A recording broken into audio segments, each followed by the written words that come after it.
All right, Shalom. First and foremost, I would like to give all praise and glory unto Yahweh Bahashem, Yahweh Shah Bahashem, Rakakadash, and double honors unto the apostles and the elders of GMS who rule well, teach well, being great examples to his younger brothers. And peace and blessings and salutation to the hopeful lake out there pushing his word and truth and in sincerity across the four winds in the name of Yahweh Bashem Yahweh Shai, pushing to get up out of here. Shalom to the hopeful lake, the believers, the listeners who may have came back to the obedience of the scriptures through faith in Yahweh Bashem Yahweh Shai. All right, and what I want to get into today, is dealing with a rotten kingdom. Esau, Edom, running a rotten empire, and this kingdom is so corrupt. All right, it's filled with so much lewdness, perverseness, and wickedness that it's rotten to its core. This is a completely rotted out empire.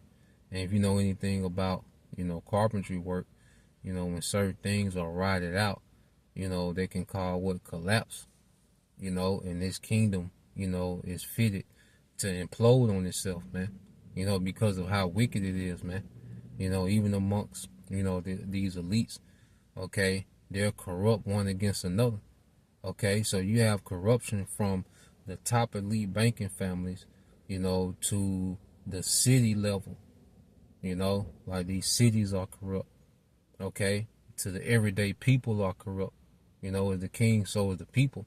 So this place is rotting to its core, from top to bottom, it's rotted out all the way through, and that's why the only thing left is for this place to just collapse on itself and implode, man, okay? And we're going to get a couple of those words.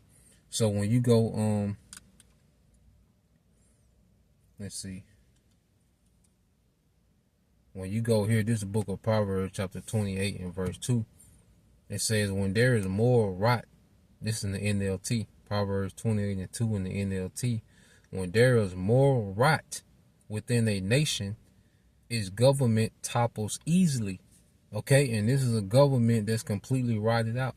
And this from the elite banking families on down to the common person, man. Mostly everyone is corrupt and rotted out, man. They have a rotten way of thinking, a corrupt way of thinking. This is a very rotten empire, man. Okay? And that's why we see everything falling apart. Okay? We're seeing, constant conflicts, constant confusion. Everyone's arguing about something. Everybody's divided. Everybody's scheming. Everybody's manipulating. And that's on every level of society. This is going on. Okay, so the Lord got this place set to implode on itself, man. And when you go into this word moral, then we get that word implode. All right, so you go into the word moral. It says concerned with the principles of right and wrong behavior and the goodness or badness of human character, man. Okay, so this kingdom, all right, is immoral, the opposite of moral, because the elites are not concerned with right and wrong behavior. They're just here. The only thing they do is push rebellion. Okay? There's no true stance when it comes to righteousness in this kingdom. Righteousness is frowned upon. Righteousness, the scriptures say, he that departed from evil, making himself a prey. Okay, so righteousness, is considered wicked in this kingdom. That's how backward it is, man. Okay, this is how backward this kingdom is, that you got to tiptoe to be righteous. Okay, but you can be wicked in the open. Okay, that's how rotten and wicked and immoral this kingdom is. Okay, the more wicked you are, the more bold and proud you can be in this society. Okay, but righteousness has to tiptoe. And the Heavenly Father don't like that, man. And that's why he's getting ready to allow this place to just implode on itself, man.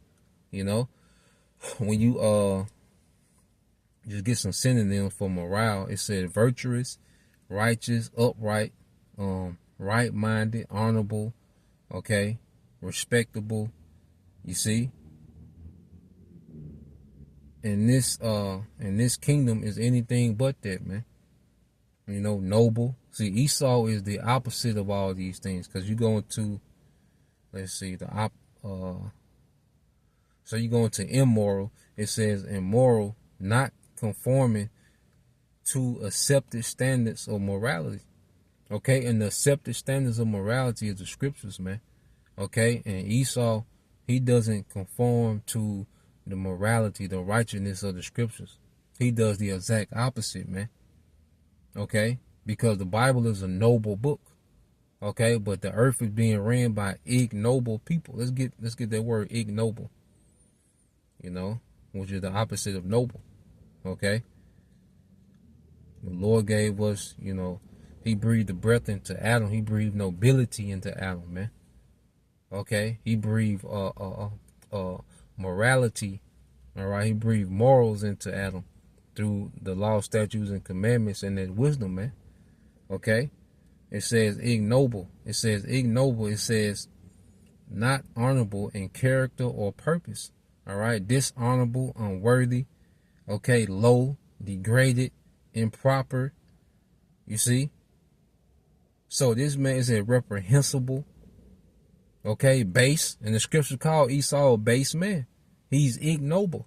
Okay. And the closer we get to the end, and as the spirit is really got the scope on Esau, man, this nigga never had it, man.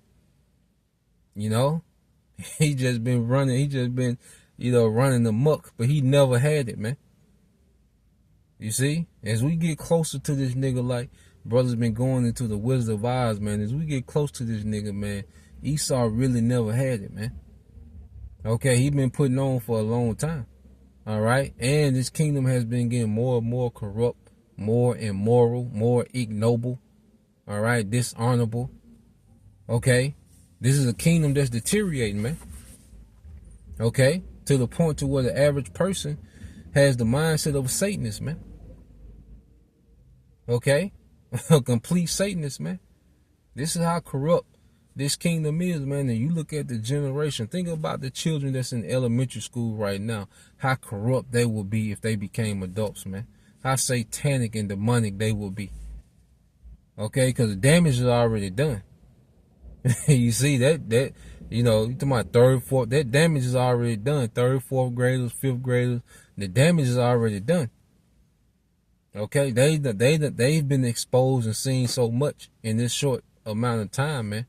You know, that's why the Lord just has to come and do a major reset, man. Okay? But this man is ignoble. Okay? The laws made us noble, a noble people. Okay? So we're noble. Jacob's a noble people by nature. The Israelite man and the Israelite woman, they're a noble people by nature. Esau was ignoble by nature. You see? And that's why scriptures speak about two manner of people shall be separated from thy wombs. All right, because Jacob and Esau represent two oppositions of the spectrum. Okay, so matter of fact, let's get that in the book of Sirach. Let's see, I think that's Sirach. Is it 33? All right, there's the book of Sirach 33, and let's see.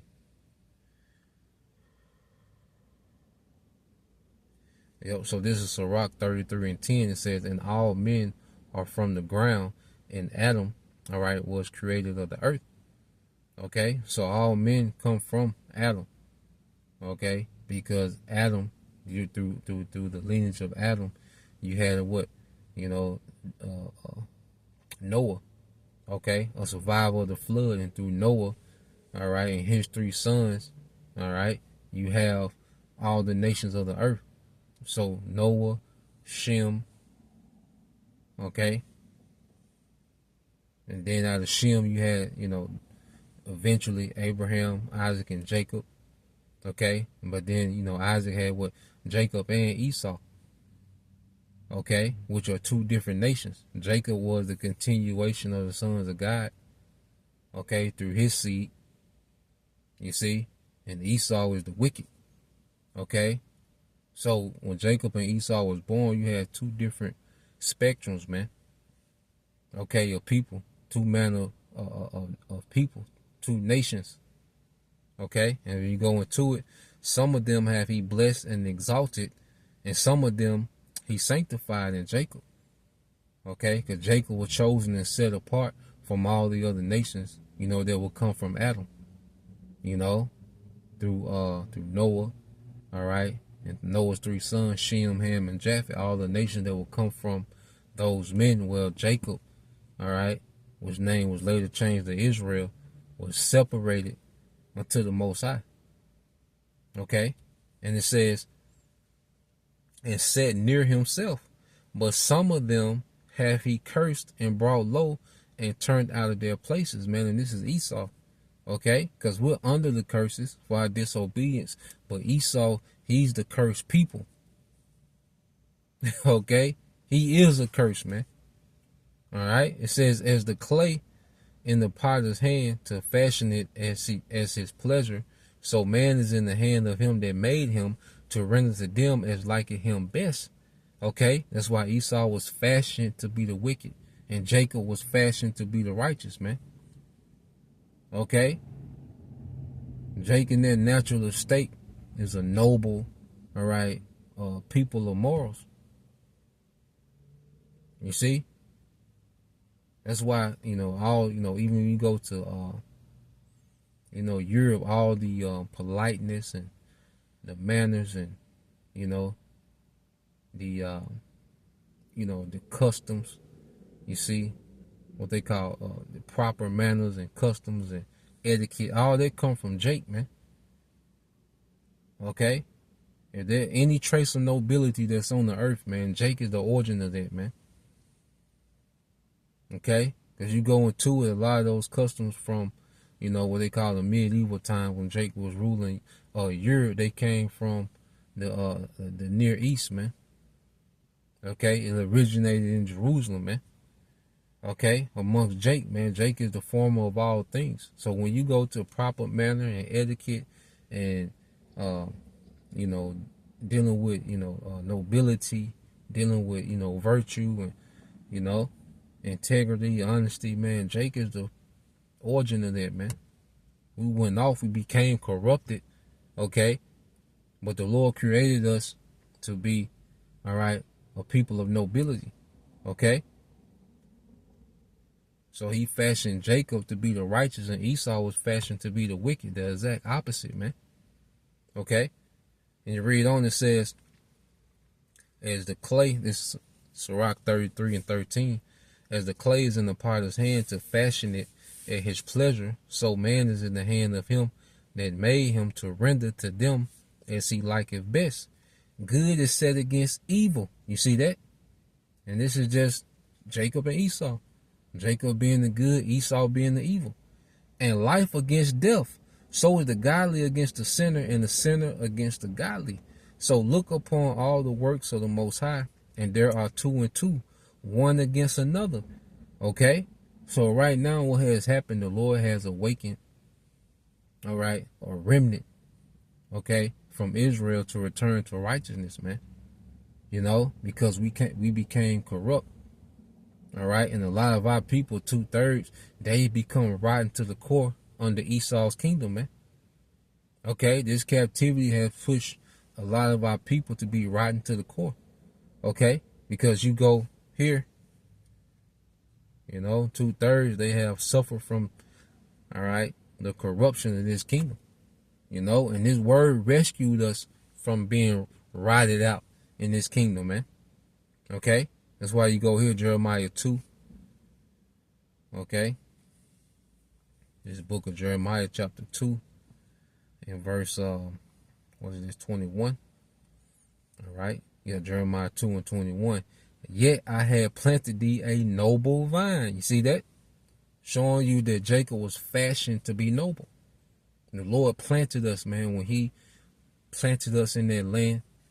As we was delivered out of Egypt and eventually through Joshua, okay, and that generation, the children of that generation that the Lord killed off in the wilderness, okay, he planted us in Jerusalem as a noble vine, okay, which means what? We were supposed to spread nobility, because a vine, okay, it's invasive, okay, we was in that land so we can multiply. That's why he told us to be fruitful and multiply, because he wanted righteousness to multiply in the earth. Okay, like you will plant if you will plant, plants, well, you want those plants to bring what? plenty harvest. Okay? And every season you will want to continue to plant and plant more and just fill the earth with that harvest, man. That's what the Lord intended for us, man. And that's what we're going to be on in the kingdom, man. Okay? So it says, yet I planted thee a noble vine, holy, a right seed. Okay? It says, how then art thou turned into a degenerate plant of a strange vine unto me? Okay? A degenerate plant unto a strange vine unto me. And that was following the heathen. Okay? Every time we followed the heathen, we went from noble to ignoble. The heathens was meant to follow us. That's why we was planted as a noble right seed. We were supposed to be the standard in the earth. You know, we've seen a glimpse of that during the time of King Solomon, when all the kings of the earth will come to King Solomon, man. Okay? To get schooled in righteousness, man. To get, okay, cultivated in righteousness, man. Okay? And then the kingdom, hey, we're going to get back to that, except in a whole nother glory. We're going to be perfected, man. You see? And then you go from there. So let's get that. Matter of fact, let's go full circle back to Proverbs 28 and 2. I'm going to read the whole precept and tie everything together. You know, thank the Wali, how about Shemal Shai. Proverbs 28 and 2, it says, when there is moral rot within a nation, its government topples easily. Okay? And this system is, I got to get that word implode real quick. I want to get that. Okay? Because no matter how much technology you got, how much money and resources you got, if the kingdom is built, all right, on corruption and wickedness, okay, eventually it's going to implode. Okay? So you go into this word implode. All right, implode. It says, implode means to collapse or cause to collapse violently inwards. Okay? Don't the scriptures say, thus with violence shall this kingdom be thrown down in Revelation 18? So collapse or cause, it says to collapse or cause to collapse violently inwards, man. So we're finna see this kingdom implode on itself. All right? It's going to be, you know, civil war in America. It's going to be world war in the earth, man. And that's the kingdom of the elites. Okay? Imploding on itself, man. All right? So let's go from there and let's finish this in Proverbs 28 and 2. When there is moral rot within a nation, its government topples easily. But wise and knowledgeable leaders bring stability, man. And that's Yahweh Shai, all right, and the first fruits, man. Okay, that eternal righteous government that's going to bring stability to the earth through true wisdom in Yahweh Bashim Al-Shai, man. Okay, the foundation of our kingdom is going to be through the wisdom, law, statutes, and commandments of Yahweh Bashim Al-Shai. Okay, and that kingdom is going to stand forever, man. Okay, and that's going to be the Lord showing that righteousness is the only way. Because, hey, it's been multiple ways tried outside of righteousness and they all implode. Okay. No matter fascism, communism, capitalism, okay, neo-colonialism, all these, whatever you want to call it, man. Marxism, okay, they all fail because it's corrupt and it's wicked. There's only one way to rule the planet Earth, okay, and there's only one people meant to rule the planet Earth, and that's the sons of God according to the righteousness, okay, the law, statutes, and commandments, and the wisdom of Yahweh Bashim Al-Shai, man. Okay? And that's what's going to be, all right, established in the earth. Okay? Because it's meant to, matter of fact, I got to get it. You know? I got to get it. The scriptures say it best. Okay? This is the book of Baruch, chapter 4, verse 1. It said, this is the book of the commandments of the Most High and the law that endureth forever. The law is meant to govern, all right, an eternal kingdom forever. All they that keep it shall come to life, but such as leave it shall die. Turn thee, O Jacob, and take hold of it. Walk in the presence of the light thereof. that thou mayest be illuminated, man. Okay, so the law is meant for the sons of God, okay, to enforce in the earth, okay, and to implement in the earth forever, okay, in the eternal righteous kingdom, man. You know, we getting it. You know, we getting it, man. That's how we know the Lord finna close this thing up, because his sons is getting it's clicking, it's starting to click, you know. So Lord will, you brothers, all right, and you sisters will edify once again, and give all praise and glory to Yahweh Bahashem, Yahweh Shah Bahashem Kakadash, and double honors unto the apostles and the elders of GMS who rule well, teach well, being great examples to our younger brothers. And peace and blessings, salutations to the hopeful. Shalom.